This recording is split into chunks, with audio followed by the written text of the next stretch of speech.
إن الشيطان كان للإنسان عدوا مبينا. وعن أبي هريرة رضي الله تعالى عنه قال قال النبي صلى الله تعالى عليه وسلم من كان يؤمن بالله واليوم الآخر فليقل خيرا أو ليصمت. وعن سهل بن سعد رضي الله تعالى عنه قال قال النبي صلى الله تعالى عليه وسلم من يضمن لي ما بين لحييه وما بين جنبيه أضمن له الجنة. وعن عقبة بن عامر رضي الله تعالى عنه قال قلت يا رسول الله صلى الله عليه وسلم من نجاة؟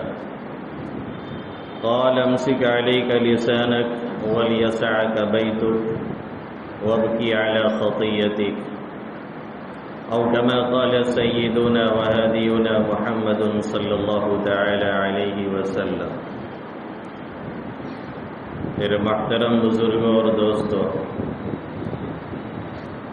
میرے غیور نوجوان ساتھیوں،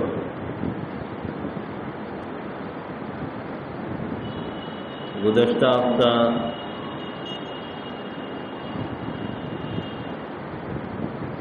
زبان کے تعلق سے کچھ باتیں عرض کی گئی تھیں.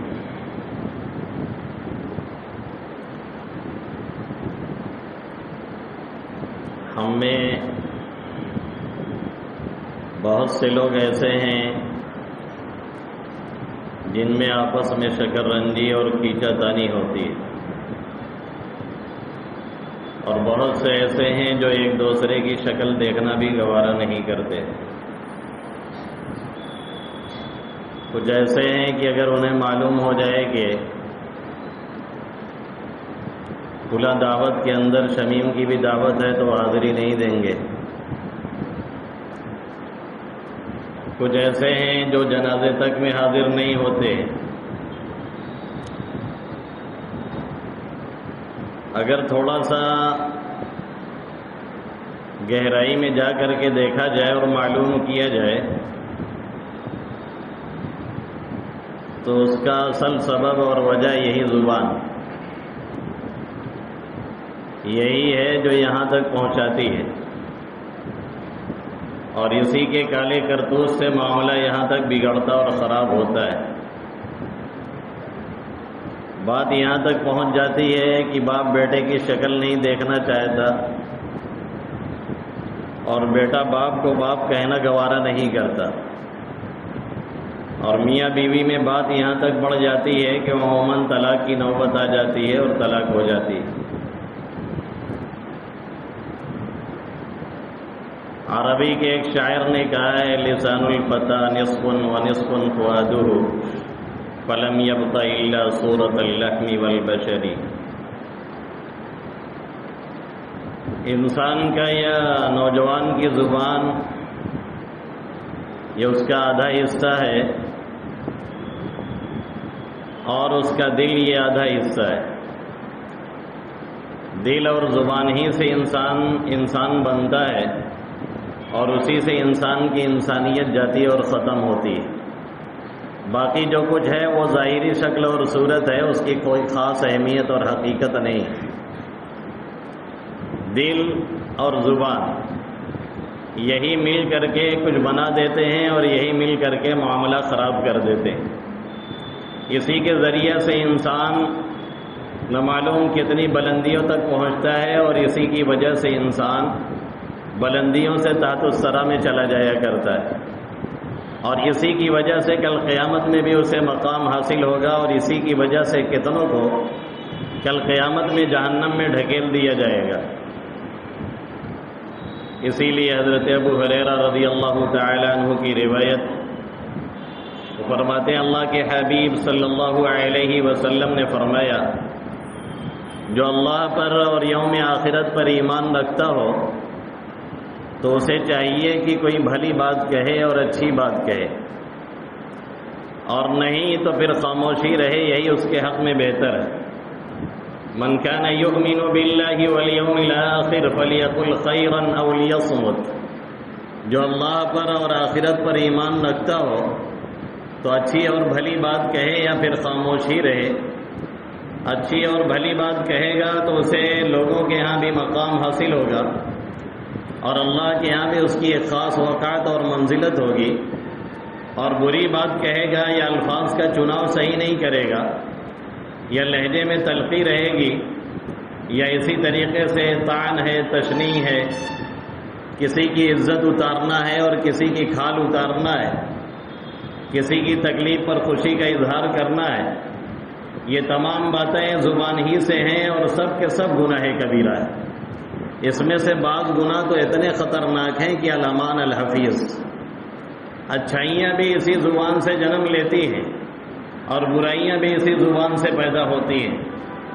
اچھائیوں سے اور اچھائیوں کے ذریعہ سے مقام بھی اسی زبان سے ملتا ہے، اور برائیوں سے اسی زبان کی وجہ سے آدمی نظروں سے گرتا بھی ہے اور اللہ کے یہاں بھی اس کی وقات ختم ہوتی ہے۔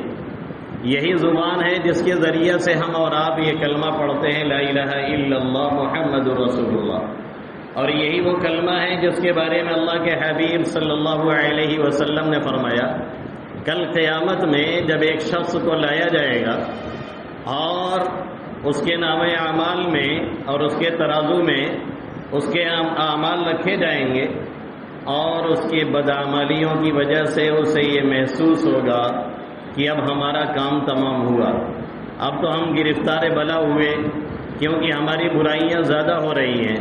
یؤتی ببطاقۃ، ایک چھوٹی سی پرچی لائی جائے گی، فیہا لا الہ الا اللہ، جس میں کیا لکھا ہوگا؟ لا الہ الا اللہ۔ وہ پرچی اس کے اس نامہ اعمال میں ڈالی جائے گی جو اب تک نیچے جا رہا تھا بار بار، اور اس پرچی کے پڑھتے ہی وہ اوپر آ جائے گا اور اسے نجات مل جائے گی۔ اب یہ کلمہ ہے اتنا پاورفل، یہ ادا کس سے ہوتا ہے؟ اسی زبان سے ہوتا ہے۔ اگر انسان نے اسے اپنے دل سے کہہ لیا ہے اور زبان سے صحیح معنوں میں اسے ادا کر لیا ہے، لا الہ الا اللہ، تو پھر یقین مانیے کہ یہی اس کی نجات کے لیے کل قیامت میں کافی ہوگا۔ اور جب یہ مسئلہ پیچیدہ ہو جائے گا کہ اب ہمارے بچاؤ کا کوئی راستہ نہیں ہے، تو ایک چھوٹی سی پرچی ڈالی جائے گی اور اس کے نامہ اعمال کا جو مسئلہ اب تک گناہوں کی وجہ سے نیچے جا رہا تھا، اب اسی ایک پرچی کی بدولت وہ اوپر آتا چلا جا رہا ہے۔ یہ چیز زبان ہی سے ادا ہوتی ہے اور زبان ہی یہاں پر کار فرما ہے۔ اللہ کے حبیب صلی اللہ علیہ وسلم نے فرمایا سبحان اللہ تملأ نصف المیزان، ایک مرتبہ سبحان اللہ ہم نے کہا تو یہ ہمارے نامہ اعمال کے ترازو جو ہیں اس کا آدھا پلہ بھر دیتا ہے۔ سبحان اللہ کہنے میں ہمارا کچھ نہیں جاتا ہے، سبحان اللہ کہنے میں کوئی محنت نہیں لگتی ہے، سبحان اللہ کہنے میں کوئی تیل پانی نہیں خرچہ ہوتا ہے، سبحان اللہ کہنے میں ہماری کوئی قیمت نہیں لگتی ہے، سبحان اللہ کہنے میں ہمارا کوئی پیسہ نہیں خرچہ ہوتا ہے، اور سبحان اللہ کہنے کے لیے زبان کی کوئی مشق بھی ہمیں نہیں کرانی پڑتی ہے۔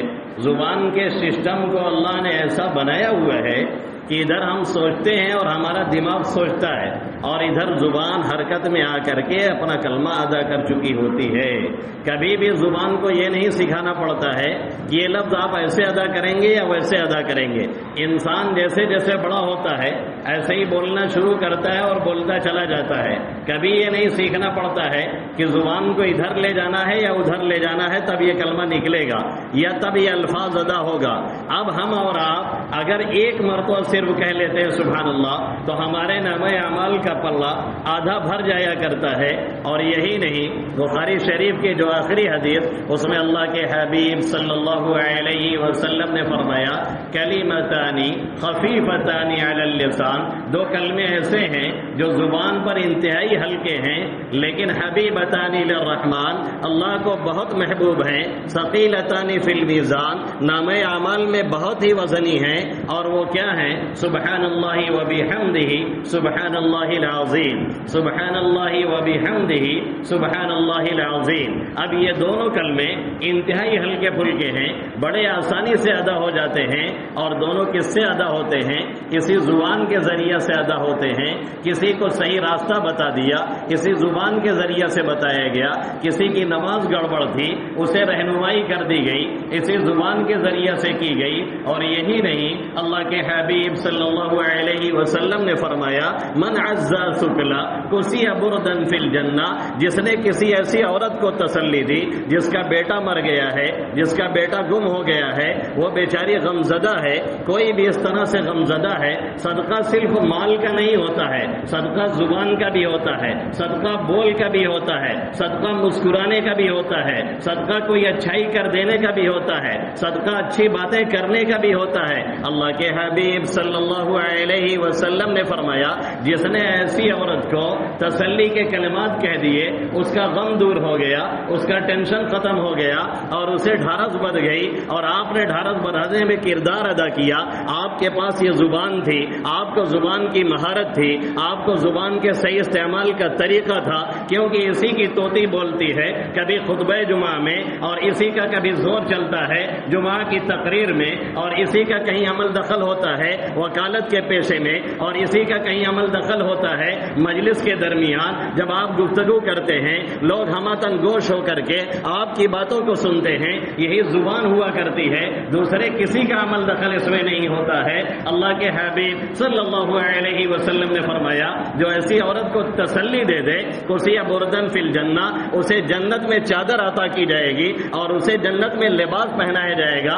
اب یہ بظاہر بڑا معمولی سا کام ہے کہ زبان کو تھوڑی سی حرکت دے کر کے تسلی کے کچھ کلمات کہنا ہے، لیکن اس کی برکت سے فائدہ یہ ملے گا کہ کل قیامت میں ایسے شخص کو ان اچھے کلمات کی بدولت اللہ رب العزت جنتی لباس عطا فرمائیں گے. یہ چانس مجھے بہت ملتا ہے، تعزیتی بیان نہ معلوم کتنا کرنے کو ملتا ہے اور کہاں کہاں ملتا ہے. یہ حدیث مجھے فوراً یاد آتی ہے من عزا سکلا کسی بردن فی الجنہ، جو کسی پسر بردہ عورت کو، کسی ایسی عورت کو جس کا بیٹا گم ہو گیا ہے نہیں مل رہا ہے، جس کا بیٹا مر گیا ہے، کسی ایسے شخص کو جسے یہاں کوئی حادثہ ہو گیا ہے، اگر تسلی کے جملے کہتا ہے اور تسلی کے کلمات کہتا ہے اور ان کے غم کو دور کرنے کی فکر کرتا ہے، اللہ کے حبیب صلی اللہ علیہ وسلم نے فرمایا ایسے شخص کو کل قیامت میں جنتی لباس عطا کیا جائے گا.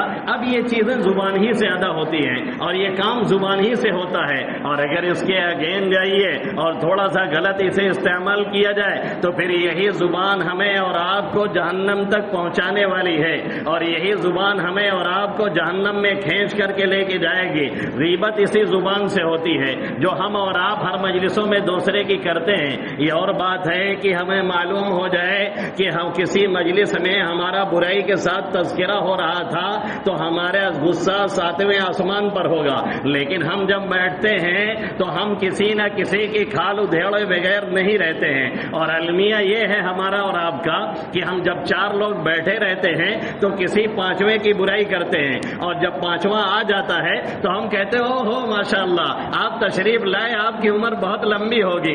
ذکر چل رہا تھا ہمارے قتل کا اور منصوبے بن رہے تھے ہمیں فنا کر دیے جانے کے، اور جب ہم پہنچے تو کہنے لگے آپ کی عمر بڑی لمبی ہے. اور اس کے بعد وہ 5واں آتا ہے، اس مجلس میں شامل ہوتا ہے، اور چوتھا اس میں سے نکل کر کے جاتا ہے. اب پھر یہ چاروں مل کر کے جو پہلے سے بیٹھا تھا اس کی برائی شروع کرتے ہیں. یہ ہمارا اور آپ کا حال ہو چکا ہے.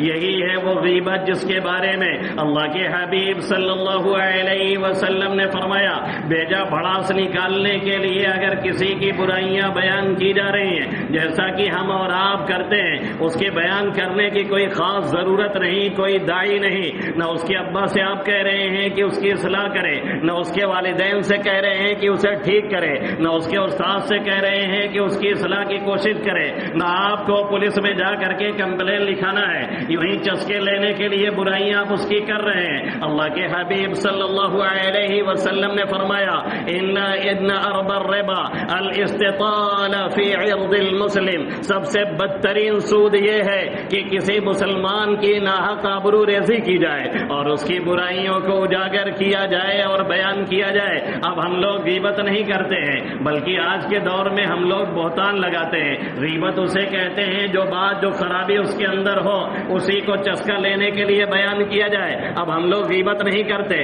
بلکہ جو خرابی نہیں ہوتی اسے بیان کرتے ہیں. الزام لگا لگاتے ہیں اور بہتان لگاتے ہیں، جس کا گناہ غیبت سے بھی بڑھ کر کے ہے، وہ بھی اسی زبان کے ذریعے سے ہوتا ہے۔ اور اللہ کے حبیب صلی اللہ علیہ وسلم نے فرمایا، صحابیات سے آپ نے کیا ارشاد فرمایا کہ ہم نے دیکھا کہ جہنم میں تمہاری تعداد زیادہ ہے۔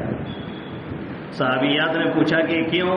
اللہ کے حبیب صلی اللہ علیہ وسلم نے آپ نے فرمایا کہ اے عورتوں تم صدقہ کرو، اس لیے کہ ہم نے دیکھا ہے کہ جہنم میں مردوں کے مقابلے میں تمہاری تعداد زیادہ ہے۔ تو صحابیات نے پلٹ کر کے سوال کیا آخر ایسا کیوں ہے؟ اللہ کے حبیب صلی اللہ علیہ وسلم نے فرمایا تکثرن اللعن وتکفرن العشیرہ، ایک تو تم لعن طعن زیادہ کرتی ہو اور شوہروں کی ناشکری تم بہت کرتی ہو، یہ دونوں باتیں تمہارے مزاج کا حصہ ہیں اور یہ دونوں گناہ زبان سے ادا کیے جاتے ہیں۔ ان دونوں کا تعلق بھی زبان سے ہے۔ ہماری زبانیں قابو میں نہیں، ہماری ماں اور بہنوں کی کہاں سے رہیں گی؟ ہماری مجلسیں پاکیزہ نہیں، ہماری عورتوں کی کہاں سے پاکیزہ رہیں گی؟ ہماری مجلسوں میں غیبت بہتان ترازی یہ ایک دم عروج پہ ہے، تو ہماری ماں اور بہنوں کی زبانیں کہاں سے قابو میں رہیں گی؟ ذرا سا کچھ ہوا انہیں لعن طعن تو کرنا ہی ہے۔ اگر بیٹے نے تھوڑی سی بدماشی کی اور چھوٹا بچہ بھی ہے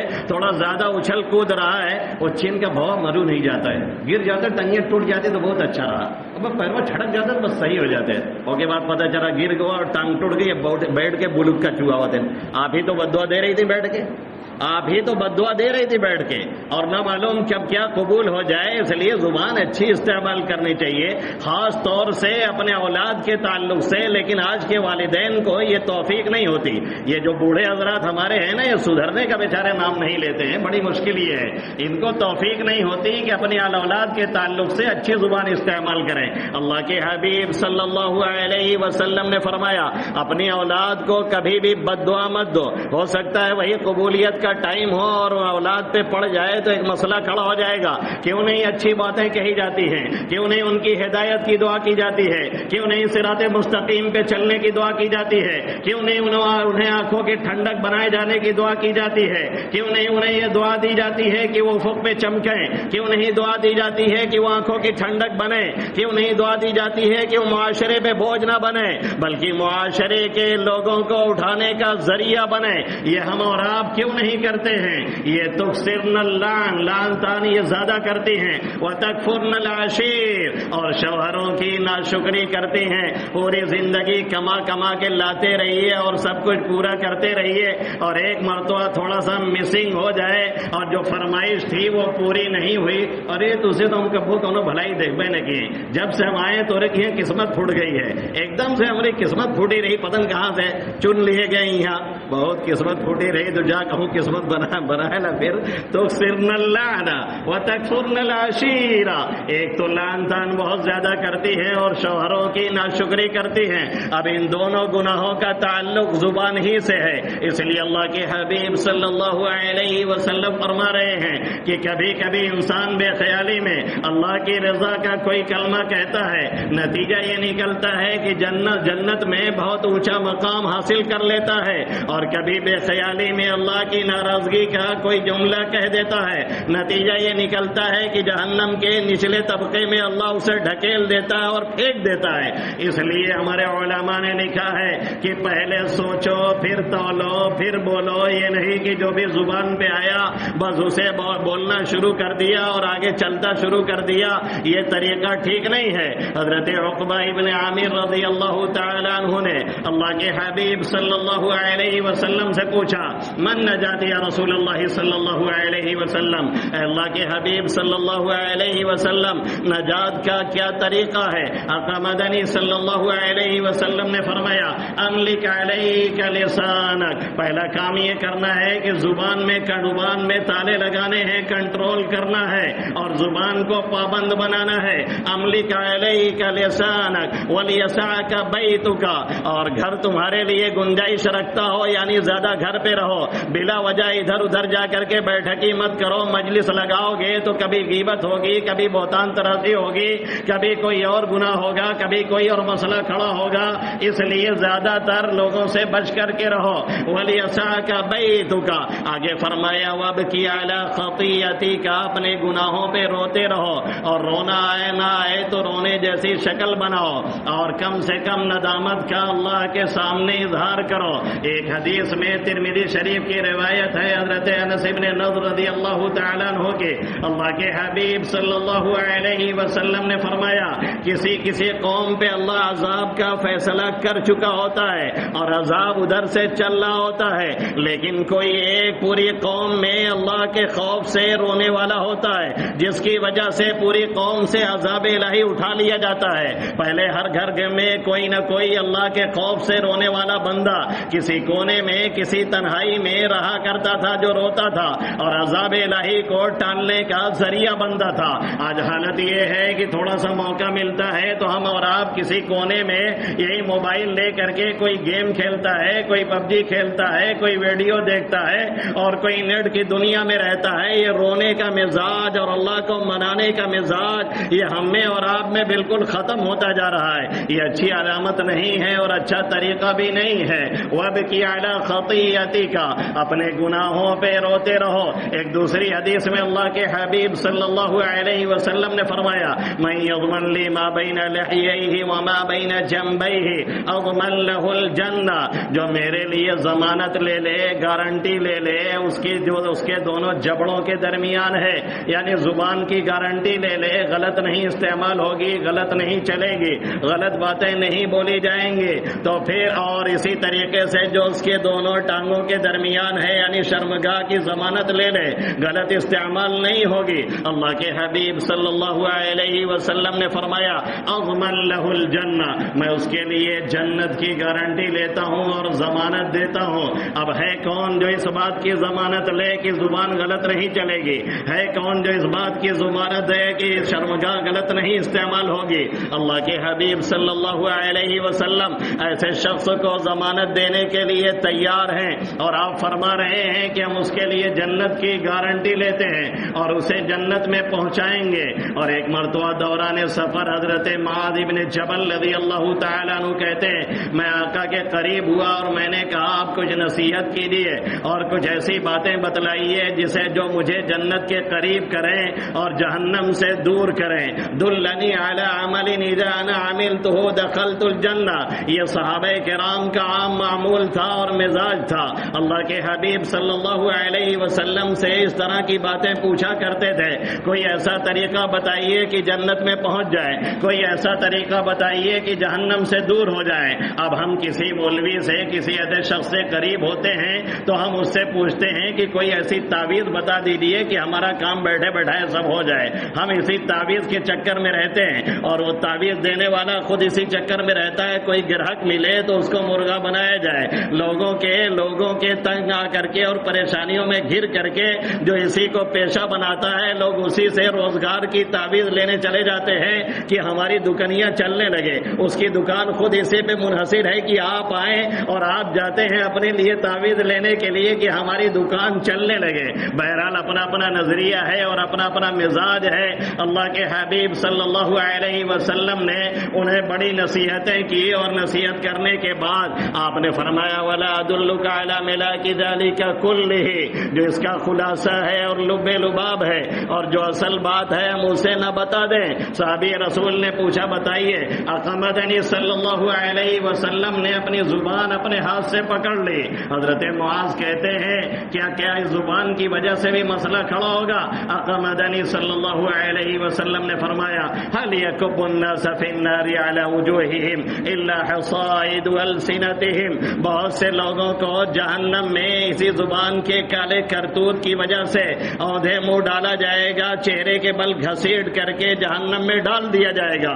اسی وجہ سے جب صبح ہوتی ہے آقا مدنی صلی اللہ علیہ وسلم نے فرمایا فإن الأعضاء كلها تكفر اللسان تقول اتق الله فينا، جب صبح ہوتی ہے تو تمام اعضاء زبان سے درخواست کرتے ہیں اور کہتے ہیں ہمارے بارے میں اللہ سے ڈر کے رہنا اور ہمارے بارے میں اللہ سے بچ کر کے رہنا. فإنما نحن بك، اس لیے کہ ہمارا سارا معاملہ تم سے ہی متعلق ہے. فإن استقمت استقمنا وإن اعوججت اعوججنا، اگر تو ٹھیک رہی تو ہم بھی ٹھیک رہیں گے، اور اگر تو ٹیڑھی ہوئی تو ہم بھی ٹیڑھے ہوں گے. اور زبان کی حالت یہ ہے کہ اچھا بول دیتی ہے تو معاملہ سب سنور جاتا ہے، اور اگر گڑبڑ بول دیا تو لب سے نکل کر کے کہہ کے اندر چلی جاتی ہے. اب پتہ چلا مار ہو رہی ہے، کسی کا سر پھوٹ رہا ہے، کسی کا ہاتھ ٹوٹ رہا ہے، کسی کی ٹانگ ٹوٹ رہی ہے، اور آپ نے کبھی نہیں سنا ہوگا کہ مار ہو رہی تھی تو زبان کٹ گئی. زبان بول کر کے اپنا دھیرے سے اندر ہو جاتی ہے. باقی اس کے بعد کسی کا سر پھوٹتا ہے، کسی کا ہاتھ ٹوٹتا ہے، کسی کا پیر ٹوٹتا ہے. اس لیے کہہ رہے ہیں کہ زبان ہی سردار ہے اور زبان ہی سے سارے معاملات طے ہوتے ہیں. ایک چھوٹا سا واقعہ کوٹ کر کے بات ختم کروں. اور بادشاہ وقت نے خواب دیکھا، اور خواب میں اس نے یہ دیکھا کہ ہمارے سارے دانت گر گئے ہیں. تو اس نے ایک معبر کو، تعبیر دینے والے کو بلایا اور کہا کہ ہمارے اس خواب کی تعبیر کیا ہوگی اور اس کا مطلب کیا ہوگا. معبر جو ہے تھوڑا سا سکپکا گیا اور الیاذ باللہ اور اعوذ باللہ پڑھنے لگا. بادشاہ وقت نے پوچھا کیا ہوا؟ اس نے کہنے لگا، اس نے کہا یہ تو بڑا خطرناک خواب ہے. کہا کیا ہوا؟ کہا آپ کے سامنے آپ کی پوری خاندان اور فیملی کے لوگ مر جائیں گے اور پورے لوگ آپ کے ختم ہو جائیں گے. بادشاہ نے کہا تو بڑا کمینہ معلوم ہوتا ہے. پکڑ کر کے خوب کٹوایا اور اس کے بعد قتل کروا دیا. کہا دوسرے معبر کو بلاؤ. دوسرا تعبیر دینے والا آیا اور اس نے کہا مسکراتے ہوئے، ارے خوشی کی بات ہے، یہ تو سراسر خیر ہے اور بہت عمدہ خواب ہے. اس نے پوچھا اس کی تعبیر کیا ہے؟ اس نے دانت چیارتے ہوئے کہا اس کی تعبیر یہ ہے کہ آپ اپنی خاندان میں سب سے زیادہ عمر پائیں گے اور سب سے زیادہ زندہ رہیں گے اور آپ کی بادشاہت پوری زندگی رہے گی. بادشاہ نے اسے انعام سے نوازا اور بڑا اکرام کیا. دونوں نے باتیں ایک ہی کہی ہیں، کہنے کا طرز الگ ہے، کہنے کا طریقہ الگ ہے، زبان کے چلانے کا طریقہ الگ ہے. اس لیے پہلے کو قتل کر دیا گیا اور دوسرے کو انعام سے نوازا گیا. اس لیے ہمارے اوپر بھی یہ لازم اور ضروری ہے کہ ہم اپنی زبان کی حفاظت اور نگرانی کریں اور دیکھ ریکھ کریں اور اس کو سنوارنے کی، سدھارنے کی کوشش کریں. اور یہ بھی تجربہ ہے کہ ایسے سنورتی سدھرتی نہیں جب تک کسی اللہ والے کی جوتی نہ سیدھی کی جائے، جب تک وہ لوگ جنہوں نے اس پر قابو پا لیا ہے ان کا ساتھ نہ اختیار کیا جائے تب تک عام طور پہ بات بنتی نہیں ہے. اس لیے اگر اس کو سنبھالنا ہے، سنوارنا ہے، گھریلو جھگڑوں سے نجات حاصل کرنی ہے اور بہت سے مسائل سے ہمیں اور آپ کو نبرد آزما ہونا ہے اور نکلنا ہے، تو پھر ضروری یہ ہے کہ ہم اپنی زبانوں کو قابو میں رکھنے کی کوشش کریں اور سیکھیں. اور جب کبھی گڑبڑ ہونے لگے تو ان حدیثوں کو یاد کریں اور یہ سوچیں کہ ابھی یہ بول کر کے اندر چلی جائے گی، اس کے بعد کہیں ہمارا پیر ٹوٹے گا، کہیں ہاتھ ٹوٹے گا، کہیں سر پھوٹے گا، ہمارے لیے مسئلے کھڑے ہوں گے. اس لیے زبان کو قابو میں رکھنے کی کوشش کریں اور ان حدیثوں کو ذہن میں رکھیں تو انشاءاللہ تعالی بہت فائدہ ہوگا. اللہ ان چند باتوں پہ سب سے پہلے مجھے اور سبھی حضرات کو عمل کی توفیق نصیب فرمائے. آمین یا رب العالمین. وما علینا الا البلاغ المبین.